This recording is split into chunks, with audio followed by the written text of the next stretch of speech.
ನಮಸ್ಕಾರ. ಸತ್ಯ ಸರಸ್ವತಿ ಅಡುಗೆ ಮನೆಗೆ ಸ್ವಾಗತ. ನಾನು ಭಾರ್ಗವಿ. ಇವತ್ತು ಕೊಬ್ಬರಿ ಹಾಕ್ತಿರೇ ಹುಳಿ ಪುಡಿ ಮಾಡ್ತಿದ್ದೀನಿ.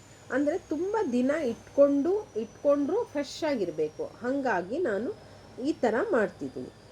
ಒಂದು ಬಟ್ಲು ಕೊತ್ತಂಬರಿ ಬೀಜ ತೊಗೊಂಡಿದ್ದೀನಿ.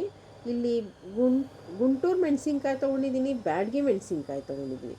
1 ಕಪ್ಪು ಕೊತ್ತಂಬರಿ ಬೀಜಕ್ಕೆ 2 ಕಪ್ಪು ಬ್ಯಾಡಗಿ ಮೆಣಸಿನ್ಕಾಯಿ ತೊಗೊಂಡಿದ್ದೀನಿ, 1 ಕಪ್ಪು ಗುಂಟೂರು ಮೆಣಸಿನ್ಕಾಯಿ ತೊಗೊಂಡಿದ್ದೀನಿ, 1/4 ಕಪ್ಪು ಕಡಲೆಬೇಳೆ ತೊಗೊಂಡಿದ್ದೀನಿ, 1/4 ಕಪ್ಪು ಉದ್ದಿನಬೇಳೆ ತೊಗೊಂಡಿದ್ದೀನಿ.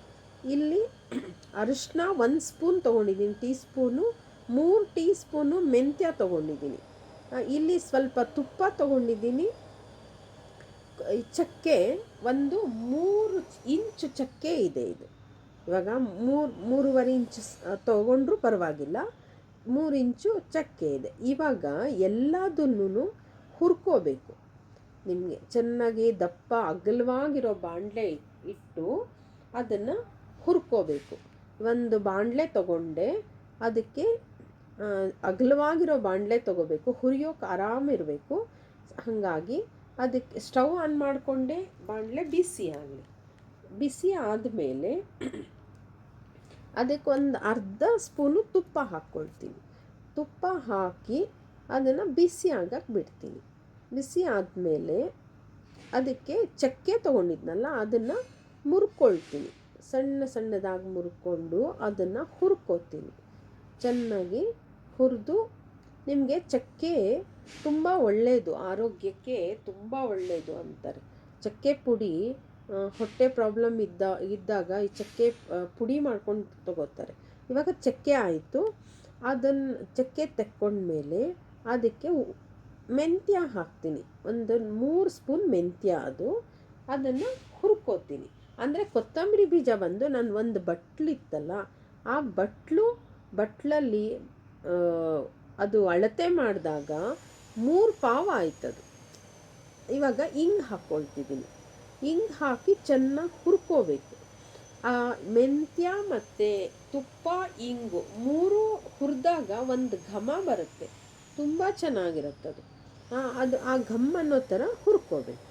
ಮೆಂತ್ಯನೂ ಅಷ್ಟೇ, ತುಂಬ ಅಡುಗೆ ಮಾಡಬಹುದು. ಮೆಂತ್ಯದಲ್ಲೂ ಕೂಡ ನಿಮಗೆ ತುಂಬ ಅಡುಗೆ ಮಾಡ್ಬೋದು, ತುಂಬ ಚೆನ್ನಾಗಿರುತ್ತೆ. ನಾನು ಮುಂದೆ ಇದರಲ್ಲಿ ನಾನು ತೋರಿಸ್ತೀನಿ ಆ ಅಡುಗೆಗಳನ್ನೆಲ್ಲನೂ.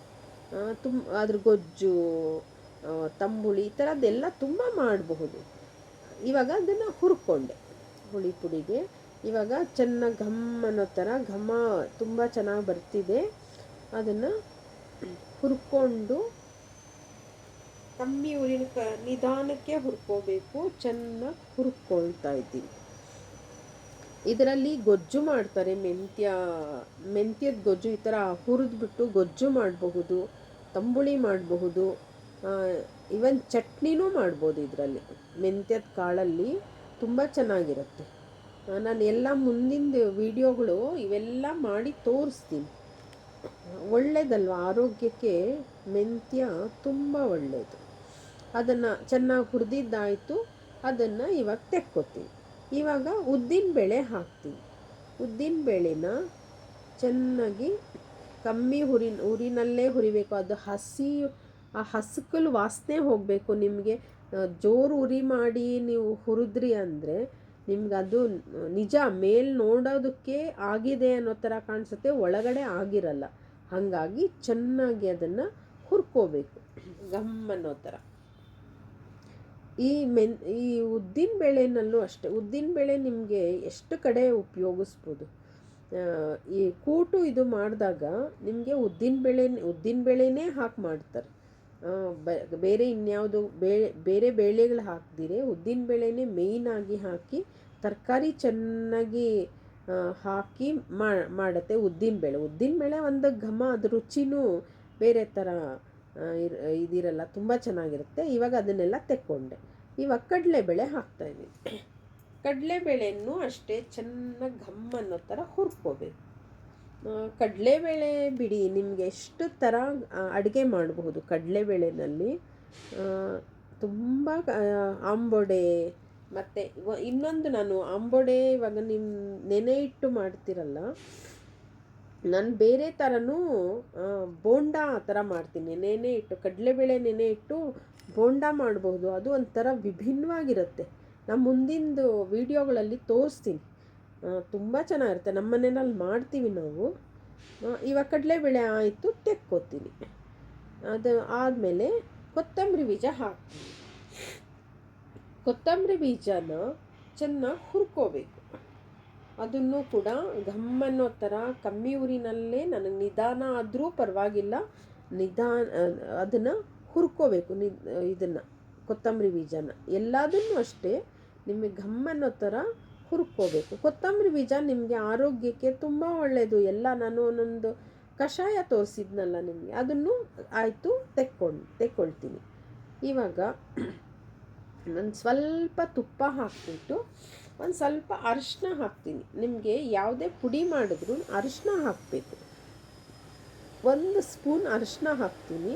ಇನ್ನು ನಿಮಗೆ ಅರಿಶಿನದ ಕೊಂಬು ಕುಟ್ಟುಬಿಟ್ಟು ಹಾಕಬಹುದು. ಇದು ನಮ್ಮ ಮನೆಯಲ್ಲಿ ಹಾಕ್ಸಿದ್ವಿ, ಮಿಷಿನ್ಗೆ ಹಾಕ್ಸಿತ್ತು, ಹಾಗಾಗಿ ಅದನ್ನೇ ಹಾಕ್ತಿದ್ದೀನಿ ಪುಡಿ ಮಾಡಿ.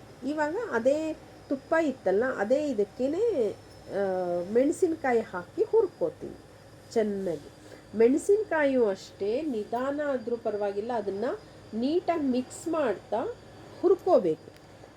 ಅದು ಒಂಥರ ದಪ್ಪ ಆಗುತ್ತೆ. ಆ ಮೆಣಸಿನ್ಕಾಯಿ ಗಾತ್ರ ಇದು ದೊಡ್ಡದಾಗತ್ತೆ. ಆ ಕೈಯಲ್ಲಿ ಮುರಿದ್ರೆ ಅದು ಪಟ್ಟಂತ ಮುರಿಬೇಕು. ಆದಾಗ ನಿಮಗೆ ಪುಡಿಗಳು ರುಚಿಯಾಗಿರುತ್ತೆ. ಹಾಗಾಗಿ ಚೆನ್ನಾಗಿ ಹುರ್ಕೋಬೇಕು ಮೆಣಸಿನ್ಕಾಯಿ.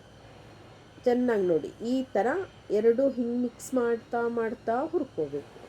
ಇವಾಗ ಅದು ಆಯಿತು. ಮತ್ತು ಇನ್ನೊಂದು ಚೂರು ತುಪ್ಪ ಹಾಕಿ, ಅಂದರೆ ನಾನು ಸ್ವಲ್ಪ ಜಾಸ್ತಿ ಮಾಡ್ತಿರೋದ್ರಿಂದ ನಾನು 2 ಸರ್ತಿ ಹುರ್ಕೋತೀನಿ. ಒಂದೇ ಸರ್ತಿ ಆಗಿಬಿಡ್ಲಿ ಅಂತ ಹಾಕಕ್ಕೆ ಹೋಯಿತು ಅಂದರೆ ಚೆನ್ನಾಗಿ ಆಗಲ್ಲ. ಹಾಗಾಗಿ ಅದನ್ನು ನಾನು 1-2 ಸರ್ತಿ ಅದನ್ನು ಹುರ್ಕೊಳ್ತಿದ್ದೀನಿ.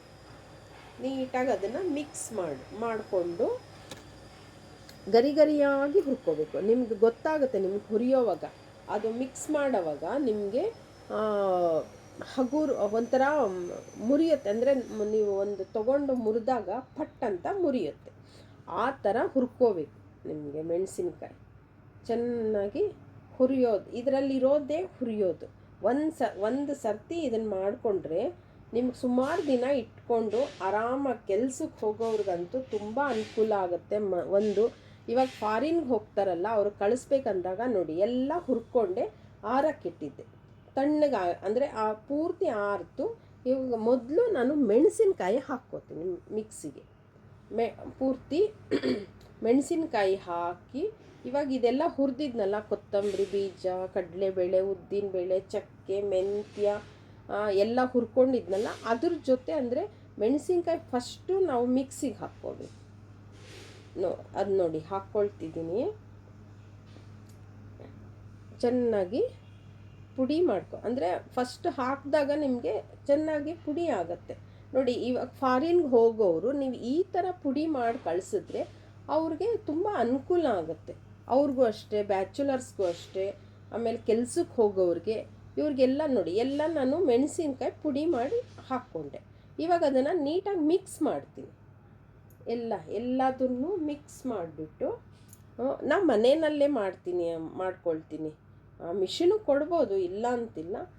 ಮನೆಯಲ್ಲೇ ಮಿಷಿನಿಗೆ ಬೇಕಾದರೆ ನಿಮ್ಗೆ ಆಗಲ್ಲ ಇದು ಅಂದರೆ ಹಿಂಗೆ ಹುರಿದು ಮಿಷಿನ್ಗೆ ಹಾಕಿಸ್ಬೋದು, ತೊಂದರೆ ಇಲ್ಲ. ನಾನು ಮನೆಯಲ್ಲೇ ಮಾಡ್ಕೊಳ್ತೀನಿ ಇದು. ಇವಾಗ ಅದನ್ನು ನೀಟಾಗಿ ಮಿಕ್ಸ್ ಮಾಡಿಬಿಟ್ಟು ಮೆಣಸಿನ್ಕಾಯಿ ಎಲ್ಲ ನಾನು ಮಿಕ್ಸಿಗೆ ಹಾಕ್ಕೊಂಡೆ. ಇವಾಗ ಇದನ್ನೊಂದು ಸ್ವಲ್ಪ ಹಾಕ್ಕೊಂಡು ಪೂರ್ತಿ ಎಲ್ಲ ಪುಡಿ ನೋಡಿ ಎಲ್ಲ ಈ ಥರ ಪುಡಿ ಮಾಡಿ ಹಾಕ್ಕೊಳ್ತೀನಿ ನೋಡಿ. ಎಲ್ಲ ಆಯಿತು,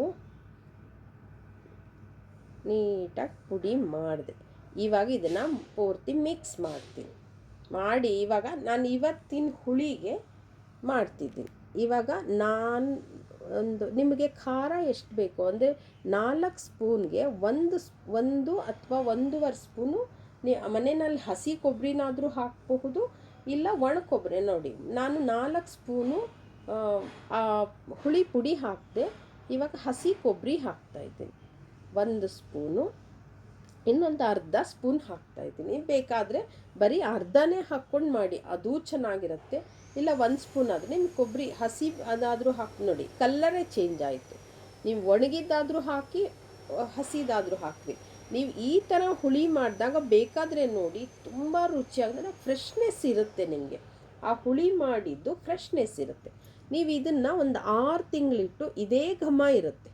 ನಿಮ್ಗೆ ಯಾವ ಆ ಥರ ಹಳೇದಾಯಿತು ಪುಡಿ ಆ ಥರ ಏನೂ ಇರಲ್ಲ, ತುಂಬ ಚೆನ್ನಾಗಿರುತ್ತೆ. ಈ ಥರ ಒಂದು ಪುಡಿ ಮಾಡಿ ಇಟ್ಕೋಬಹುದು. ನಿಮ್ಮನೆಯಲ್ಲೂ ಈ ಥರ ಪುಡಿ ಮಾಡ್ಕೊಳ್ಳಿ. ನಿಮಗೆ ಫಾರಿನ್ನಲ್ಲಿರೋ ಮಕ್ಕಳುಗಳಿಗೆ ಕಳಿಸ್ಬೇಕಂದ್ರೆ ಆ ಥರ ಪುಡಿ ಮಾಡಿಕೊಂಡು ಈ ಥರ ಒಂದು ಕೊಬ್ಬರಿ ಅವರೇ ಮನೆಯಲ್ಲಿ ಹಾಕ್ಕೊಂಡು ಅಡುಗೆ ಮಾಡ್ಕೋಬಹುದು. ತುಂಬ ಚೆನ್ನಾಗಿರುತ್ತೆ. ನೋಡಿ ಮಾಡ್ಕೊಳ್ಳಿ. ನಿಮಗೆ ಇದು ಅನುಕೂಲ ಅನಿಸಿದ್ರೆ ನನಗೆ ತಿಳಿಸಿ. ಏನು ನಮಗೆ ತುಂಬ ಉಪಯೋಗ ಆಯಿತು ಅಂತನೂ ಅನಿಸಿದ್ರೆ ನನಗೆ ತಿಳಿಸಿ. ಇದರಲ್ಲಿ ಹುಳಿ ನಾನು ಮಾಡ್ತೀನಿ. ನೋಡಿ ಹುಳಿ ಕುದೀತಿದೆ. ಇದಕ್ಕೆ ಹುಳಿ ಉಪ್ಪು ಖಾರ ಎಲ್ಲ ಹಾಕಿದ್ದೀನಿ. ಫ್ರೆಶ್ ಆಗಿರೋದ್ರಿಂದ ಘಮ ತುಂಬ ಚೆನ್ನಾಗಿರುತ್ತೆ. ನಿಮ್ಗೆ ಯಾವಾಗ ಮಾಡಿದಾಗಲೂ ಇದೇ ಘಮ ಇರುತ್ತೆ. ಅಂದರೆ ನಾವು ಕೊಬ್ಬರಿ ಹಾಕಿರಲ್ವಲ್ಲ, ಹಾಗಾಗಿ. ಇವಾಗ ಒಗ್ಗರಣೆ ಹಾಕ್ತಾಯಿದ್ದೀನಿ. ಹಾಕಿದ್ರೆ ನಿಮಗೆ ಹುಳಿ ರೆಡಿ ಆಗುತ್ತೆ. ನೋಡಿ, ನೀವು ಈ ಥರ ಮಾಡಿಕೊಂಡು ಊಟ ಮಾಡಿ ನನಗೆ ತಿಳಿಸಿ ಹೇಗೆ ಬಂತು ಅಂತ ಹೇಳಿ. ನನ್ನ ಚಾನಲ್ ಸಬ್ಸ್ಕ್ರೈಬ್ ಮಾಡಿ, ಶೇರ್ ಮಾಡಿ, ಸಪೋರ್ಟ್ ಮಾಡಿ. Thank you.